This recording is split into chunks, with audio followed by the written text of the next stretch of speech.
So the next topic I want to talk about with C++ and programming in general is the idea about data representation, because it's really all about the data with programming. We're taking information in, performing some computations, and then returning some ones and zeros that generate a program that does something useful for us. So we need to think about how is that data actually going to be represented. And this is actually a powerful thing because we get to control that. And we've actually looked at one form of data, and that is the string, which a string is a series of characters.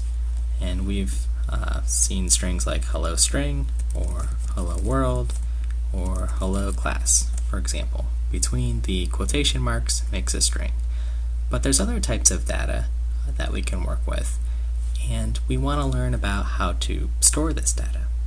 And the technique that we have as programmers is to use variables to store information. And variables are what can be thought of as a unit of storage, almost like putting something in a box. And then if we need it, we can take it out of the box, access it, read the values, maybe perform some computations, and then put a new value or that same value back in the box. That's sort of the metaphor we're using when we're talking about computer memory and variables. So we're used to seeing variables in math equations like this from algebra, where we solve for x. In this case, x is 10. Or perhaps ones like this, where we can again solve for x.